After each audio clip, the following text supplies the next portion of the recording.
I did no spend January, and spoiler alert, I miserably failed. But here are some things I learned from it. Hello everybody and welcome back to my channel. My name's Abigail and I'm here to help you live better and feel better. In the month of January, I was doing no spend January. This is not the first time I've ever done this, but this is the very first time I have documented it. And I'm not gonna lie, I really did pretty poorly. I split my purchases between essential and non-essential purchases, and the goal was to have 0 non-essential purchases. When I say essential purchases, I'm talking about essential means paying your bills, paying for gas for your car, paying for food. Those are all your essential purchases. All the non-essential purchases, we're thinking skincare, shoes, makeup, accessories, clothing, going on a vacation, all the stuff that is not essential to surviving and to living. To be very honest with you, it felt like a very long month and it was very challenging. And I did buy things that I did regret, and we're going to kind of go through that. We're also going to talk about the things I learned, because I definitely did learn some things about my spending habits this month and how I need to reel it back in. Going into this month, I thought I was going to be so disciplined. I thought that I was not going to spend a single dollar on non-essential items. I thought I had it in the bag. In general, I'm pretty disciplined with my money, better than the average person, I feel like. But man, let me just tell you, I made some dumb purchases this month and we're gonna go through them. This was supposed to be a no spend month. It wasn't supposed to be a low buy month. It was supposed to be a no spend month, and I definitely went over. Let's kind of go through some of the mistakes I made this month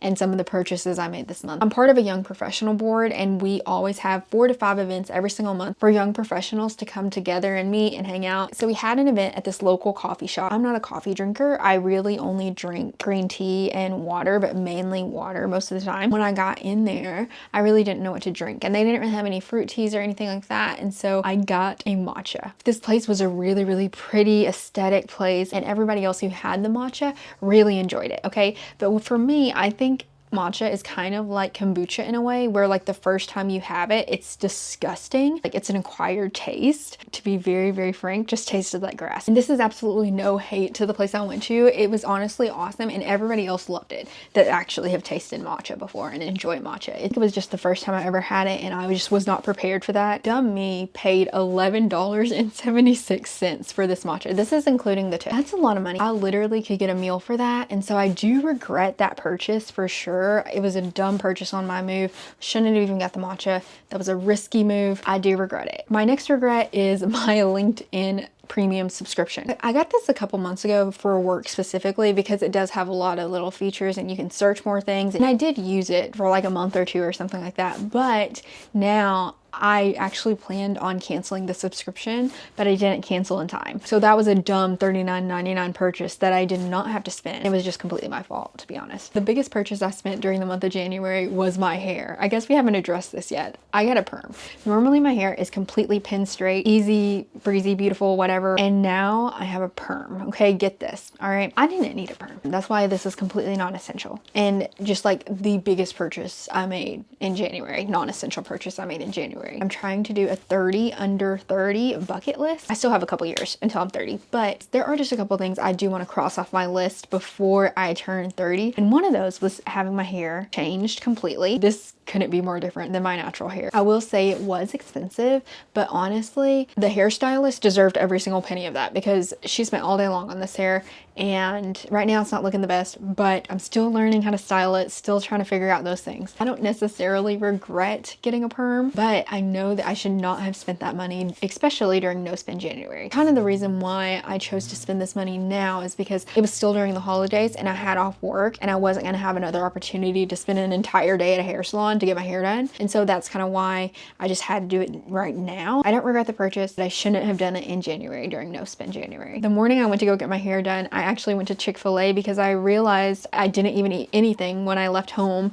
and I realized I was going to be there basically all day long. So I got scared and I thought I was going to get nauseous or faint. I get really hungry really, really fast, and so I was trying to avoid that. So I went to go get some chicken minis. I really actually did need those chicken minis, but it was a non-essential purchase. I could have just planned ahead and ate at home or brought a snack or something, but I didn't. But that was $5 that I could have saved. The next purchase that was kind of dumb of me is Freddy's. So I spent all day at the hair salon. Okay, that morning I ate some Chick-fil-A chicken minis, and then I spent all day at the hair salon, and then after church that night, I was still hungry. I mean, I hadn't eaten anything basically besides those chicken minis all day long, and I didn't thaw out any meat that night for dinner. So it really was my fault not planning properly ahead of time. But then me and my husband, we went to Freddy's that night for dinner after church. So I needed the food, definitely. I was not feeling well. I hadn't eaten any calories basically all day long. I don't really regret that meal, but I should have just prepped beforehand. I really should have. The next dumb purchase I made, okay, I was just so dumb. I should not have done this. I do regret this purchase. I went to Old Navy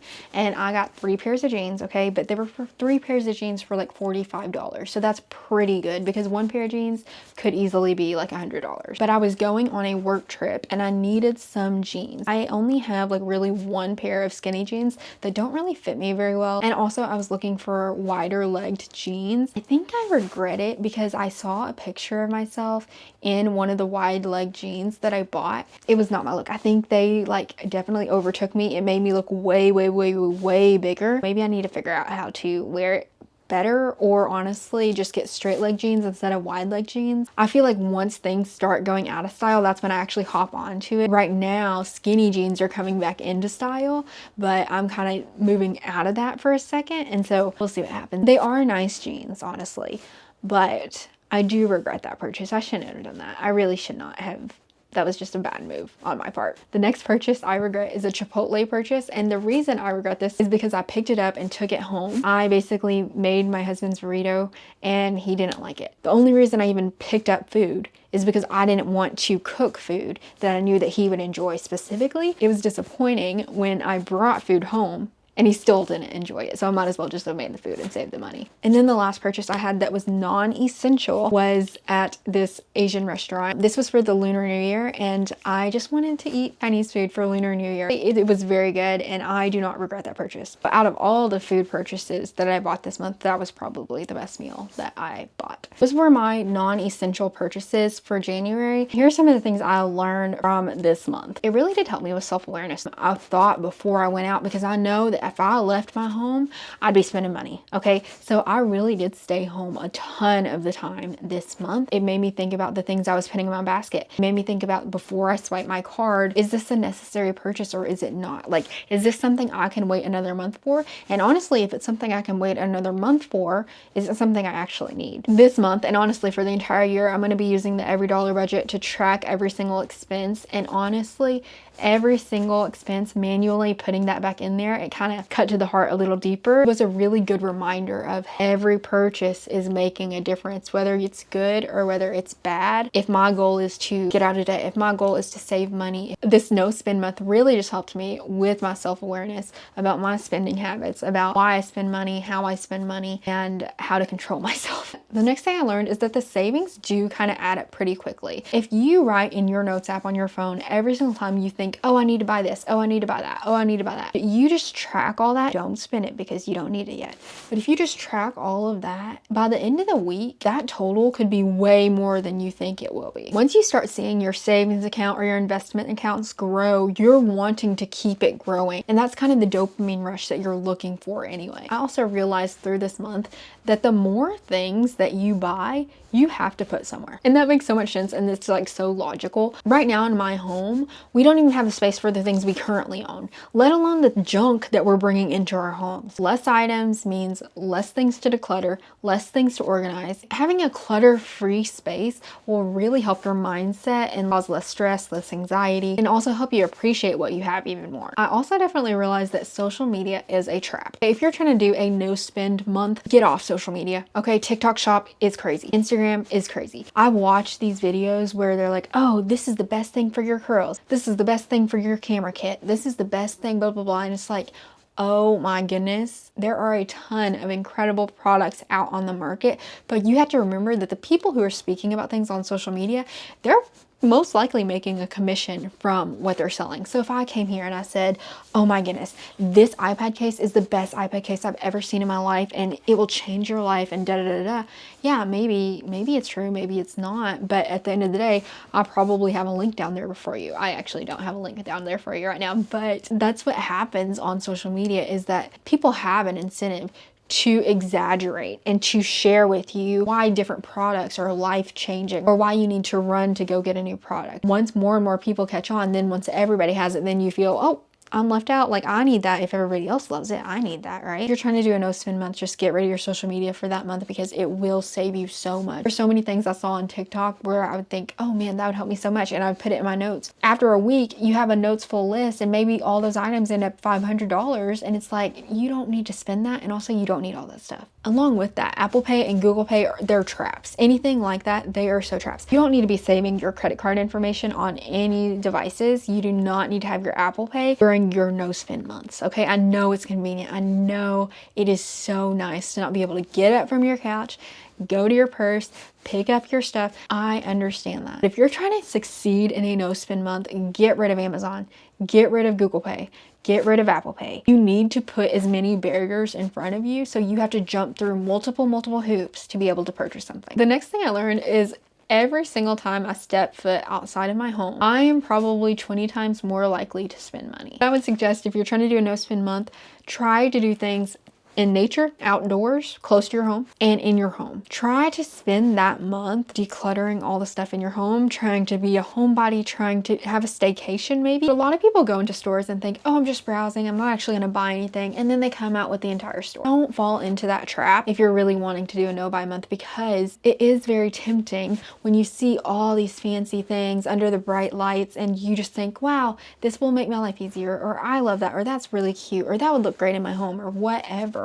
Don't put yourself through that stress and don't tempt yourself. You're walking into your own trap. Another thing I learned is that a sale does not always mean you're saving. I'm somebody who loves a good deal. Especially in this economy, you have to get what you can while you can. And if you can get it for a good deal, that's even better. But if you're buying something just because it's on sale, even though you don't actually need it, you're not saving. You're actually just adding more clutter into your home, and then on top of that, you're also adding stress into your home. From now on, I'm going to ask myself, if this was full price, would I still buy it? And if I would, then I'll get it. If I wouldn't, then why would I buy it on sale if I wouldn't buy it for full price? The next thing I learned is that you want what you cannot have. And that is so true. If I would not have done this no spend January, I honestly probably would have not even spent that much money. Maybe, I don't know. But when you tell yourself you can't do something, it automatically just makes you want to do it. So if you're going to do a no spend month, don't make the challenge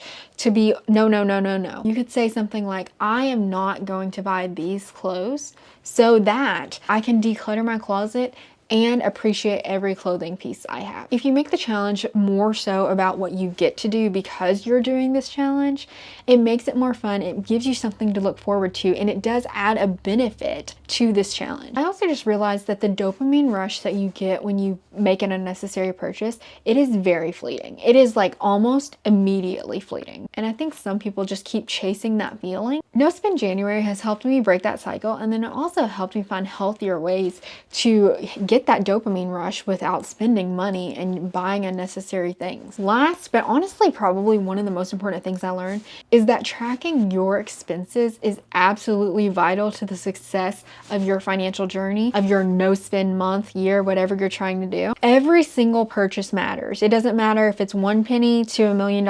Every single purchase does need to be tracked. This really helped me confront my purchases head on and really see my purchasing trends, and then also where my money's going. If you're looking for a budget tracker app, I personally use Every Dollar by Dave Ramsey and I love it. But there are a ton of other resources as well. You can even write on a piece of paper, you can do it on an Excel sheet. It's a really great way to have that hard evidence and then also not just live in delusion of, oh man, where did all my money go? Once you know, then you can control it. So those are my key takeaways from my no spend January. Have you yourself ever tried a no spend month or even a no spend year? Share your experiences and your tips down below. Make sure you like and subscribe, and I will talk to you very, very soon. Bye.